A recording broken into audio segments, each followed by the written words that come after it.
ക്രിസ്തുവിൽ ഏറ്റവും സ്നേഹം നിറഞ്ഞവരെ, ദൈവരാജ്യത്തെയും അതിൻ്റെ ശക്തിയെയും വിളിച്ചോതുന്ന വചനഭാഗങ്ങളിലൂടെയാണ് തിരുസഭ കഴിഞ്ഞ 2 ആഴ്ചകളായി നമ്മെ വഴി നടത്തുന്നത്.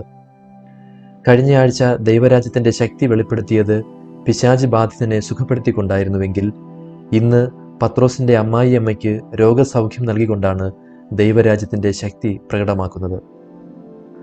പത്രോസിൻ്റെ അമ്മായിയമ്മയുടെ വീട് അഥവാ പത്രോസിൻ്റെ ഭാര്യ വീട് ഒരു പ്രതീകമാണ്. ക്രിസ്തുവിൻ്റെ മണവാട്ടിയായ സഭയുടെ പ്രതീകം ക്രൈസ്തവ സമൂഹമാണത്. അവിടെ അമ്മായിയമ്മ പനി ബാധിച്ച് കിടപ്പിലായിരുന്നു എന്ന് പറഞ്ഞാൽ, ഒന്നും പ്രവർത്തിക്കാൻ സാധിക്കാതെ സേവനം നൽകേണ്ടതിന് പകരം സേവനം സ്വീകരിക്കുന്ന, ഒരു ഫലവും പുറപ്പെടുവിക്കാത്ത വളരെ നിശ്ചലമായ അവസ്ഥ. ഒരു ക്രൈസ്തവ സമൂഹത്തിന് ഈ നിശ്ചലാവസ്ഥ ഉണ്ടാകാം. സ്നേഹത്തിൻ്റെ പ്രവൃത്തികളിൽ ഏർപ്പെടാൻ കഴിയാതെ, സേവനം അങ്ങോട്ട് നൽകുന്നതിന് പകരം സേവനം ഇങ്ങോട്ട് ആവശ്യപ്പെടുന്ന മനോഭാവം വച്ച് പുലർത്തുമ്പോൾ, ഇങ്ങോട്ട് എന്ത് സഹായം ലഭ്യമാകുമെന്ന് മാത്രം അന്വേഷിക്കുന്ന മനോഭാവം വളരുമ്പോൾ, ഓരോ ക്രൈസ്തവ സമൂഹവും ഈ ഭവനത്തിന് സമാനമാകുന്നു.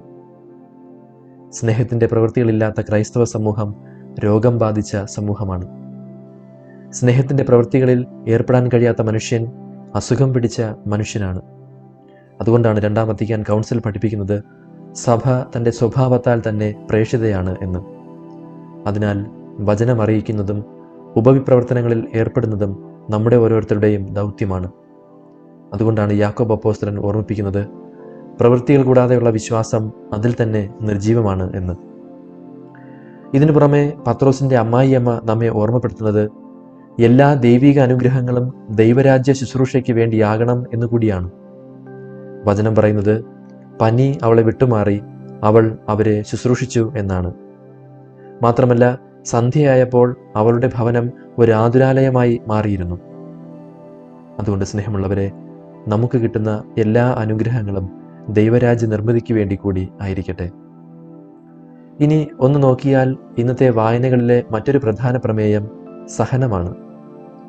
സത്യത്തിൽ ജീവിതത്തിൻ്റെ ഹ്രസ്വതയും ജീവിത സുഖങ്ങളുടെ വ്യർത്ഥതയും ഒരുവന് ബോധ്യമാകുന്ന വെളിപാടിടമാണ് രോഗശയ്യ. അതേസമയം തന്നെ ദൈവിക ഇടപെടലുകളുടെ വേദിയും കൂടിയാണത്. ഇംഗ്ലീഷിൽ ഇങ്ങനെ ഒരു ചൊല്ലുണ്ട്, the wound is the place where the light enters you. വെളിച്ചം നിങ്ങളിലേക്ക് പ്രവേശിക്കുന്ന സ്ഥലമാണ് മുറിവ്. ശിമയോന്റെ അമ്മായിയമ്മയിലേക്ക് ദിവ്യപ്രകാശം കടന്നു വന്നത് പനി എന്ന മുറിവിലൂടെയാണ്. നമ്മിലേക്കും ദിവ്യപ്രകാശം കടന്നു വരാനുള്ള വാതിലുകളാണ് ഓരോ മുറിവുകളും. എന്നാൽ എല്ലാ സഹനങ്ങളും അങ്ങനെയുള്ളതാണെന്ന് പറയാൻ സാധിക്കില്ല. കാരണം എല്ലാ സഹനങ്ങളും ദൈവികമല്ല. സഹനങ്ങളെ 2ആയി തരംതിരിക്കാം. ഒന്ന്, ദൈവം അനുവദിക്കാത്ത സഹനങ്ങൾ അഥവാ മനുഷ്യൻ വരുത്തിവെക്കുന്ന സഹനങ്ങൾ. 2, ദൈവം അനുവദിച്ചു തരുന്ന സഹനങ്ങൾ. മദ്യപിച്ച് കരൾ രോഗിയായ ഒരാൾ വരുത്തിവെക്കുന്ന സഹനം 1ാമത്തെ ഗണത്തിൽപ്പെടുന്നതാണ്. അത് ദൈവികമല്ല. ആ സഹനത്തിന് ദൈവത്തെ പഴിക്കാൻ സാധിക്കുമോ?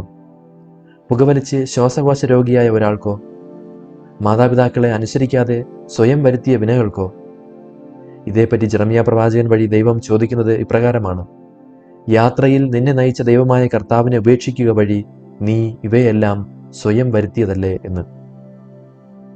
ഇനി 2ാമത്തെ സഹനം ദൈവം അനുവദിക്കുന്ന സഹനമാണ്. അതിന് വലിയ ഉദാഹരണം ഇന്നത്തെ 1ാമത്തെ വായനയിൽ കാണുന്ന ജോബാണ്. എന്തിനാണ് ദൈവം സഹനങ്ങൾ അനുവദിക്കുന്നത്? റോമാക്കാർക്കുള്ള ലേഖനം പറയുന്നത് പോലെ സർവവും നന്മയ്ക്കായി പരിണമിപ്പിക്കുന്ന അവിടുത്തെ പദ്ധതിയുടെ ഭാഗമാണവ. ദാവീദിന് ദൈവം നൽകിയ അഭിഷേകം പൊട്ടിമുളച്ച് പക്വത പ്രാപിച്ചത് സഹനത്തിൻ്റെ തീച്ചൂളയിലാണ്. ആ കാലയളവിലാണ് നമ്മെ ഓരോരുത്തരെയും അഭിഷേകത്തിന് നിറവിലേക്ക് എത്തിക്കുന്ന സങ്കീർത്തനങ്ങൾ രചിക്കപ്പെട്ടത്. അതെ, മനുഷ്യൻ്റെ സഹനകാലങ്ങളിലാണ് ഉള്ളിൻ്റെ ഉള്ളിൽ നിന്ന് സങ്കീർത്തനങ്ങൾ പുറത്തു വരുന്നത്. പൂർവ്വപിതാവായ യാക്കോബിൻ്റെയും ഇസ്രായേലിൻ്റെ വലിയ പ്രവാചകനായ മോശയുടെയും കാര്യം നോക്കുക. സഹനത്തിൻ്റെ നാളുകളിലാണ് അവരിലെ കൃപകൾ പക്വത പ്രാപിച്ചത്. അതിനാൽ ദൈവം അനുവദിക്കുന്ന സഹനങ്ങൾ സ്നേഹത്തിൻ്റെ പ്രകാശനമായിട്ടാണ് ബൈബിൾ അവതരിപ്പിക്കുന്നത്. പ്രഭാഷകന്റെ പുസ്തകത്തിൽ പറയുന്നത് ഇപ്രകാരമാണ്, സ്വർണം അഗ്നിയിൽ ശുദ്ധി ചെയ്യപ്പെടുന്നു, സഹനത്തിൻ്റെ ചൂളയിൽ കർത്താവിന് സ്വീകാര്യരായ മനുഷ്യരും. അപ്പോൾ സഹനം നമ്മെ വിശുദ്ധീകരിക്കുന്നുവെന്നും അർത്ഥമുണ്ട്. അതിനോടൊപ്പം തന്നെ ദൈവം അനുവദിക്കുന്ന സഹനങ്ങൾ ദൈവത്തിൻ്റെ പ്രവൃത്തികൾ പ്രകടമാകേണ്ടതിന് വേണ്ടിയാണ് എന്നും യോഹന്നാൻ്റെ സുവിശേഷം നമ്മെ പഠിപ്പിക്കുന്നു. പത്രോസിൻ്റെ അമ്മായിയമ്മയ്ക്കുണ്ടായ പനി യഥാർത്ഥത്തിൽ ദൈവത്തിൻ്റെ പ്രവൃത്തികൾ പ്രകടമാകേണ്ടതിന് വേണ്ടിയായിരുന്നു. അതിനാൽ സ്നേഹം നിറഞ്ഞവരെ, നമ്മുടെ സഹനങ്ങൾ നമ്മുടെ വിശുദ്ധീകരണത്തിനും ദൈവത്തിൻ്റെ പ്രവൃത്തികൾ പ്രകടമാകുന്നതിനും വേണ്ടിയുള്ള വേദികളായി തീരട്ടെ എന്ന് ആത്മാർത്ഥമായി പ്രാർത്ഥിക്കാം. മൂന്നാമതായി ധ്യാനിക്കുന്നത് പിശാചുക്കളുടെ മേൽ യേശു കാണിച്ച അധികാരത്തെ പറ്റിയാണ്. വചനം പറയുന്നു, പിശാചുക്കൾ അവനെ അറിഞ്ഞിരുന്നതുകൊണ്ട് സംസാരിക്കാൻ അവരെ അവൻ അനുവദിച്ചില്ല. എന്തുകൊണ്ടായിരിക്കും അത്?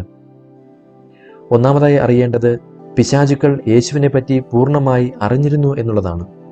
യേശു മിശിഹായാണെന്ന് ആദ്യം വിശുദ്ധ ഗ്രന്ഥത്തിൽ വെളിപ്പെടുത്തുന്നത് തന്നെ പിശാചാണ്. യേശുവിൻ്റെ ശിഷ്യനായിരുന്ന പത്രോസ് അത് മനസ്സിലാക്കുന്നത് ഏറെ വൈകി കേസറിയ ഫിലിപ്പിയിൽ വച്ചാണ്.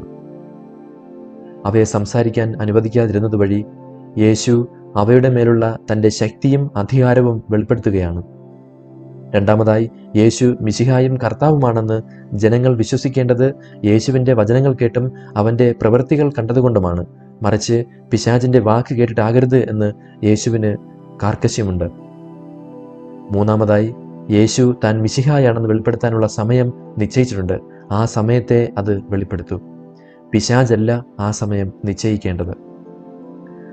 പിശാച് ആഗ്രഹിക്കുന്നത് മനുഷ്യർ യേശുവിൻ്റെ പിന്നാലെ പോകണം എന്ന് തന്നെയാണ്.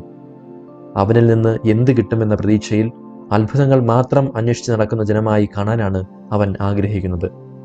എന്നാൽ ക്രിസ്തു ആഗ്രഹിക്കുന്നത് അവൻ ദൈവപുത്രനാണെന്ന് അറിഞ്ഞും പാപങ്ങൾ മോചിച്ച് നമ്മെ രക്ഷയിലേക്ക് നയിക്കും എന്ന വിശ്വാസത്താലും ആയിരിക്കണം ജനം അവിടുത്തെ അന്വേഷിക്കേണ്ടത് എന്നാണ്.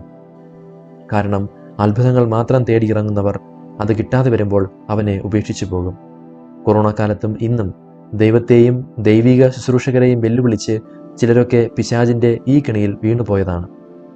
അതിനാൽ അത്ഭുതങ്ങൾ നോക്കി നടക്കുന്നവരാകാതെ ദൈവമഹത്വത്തിനായി പ്രവർത്തിക്കുന്നവരാകാം. സർവശക്തനായ ദൈവം, പിതാവും പുത്രനും പരിശുദ്ധാത്മാവും നമ്മെ സമൃദ്ധമായി അനുഗ്രഹിക്കുമാറാകട്ടെ.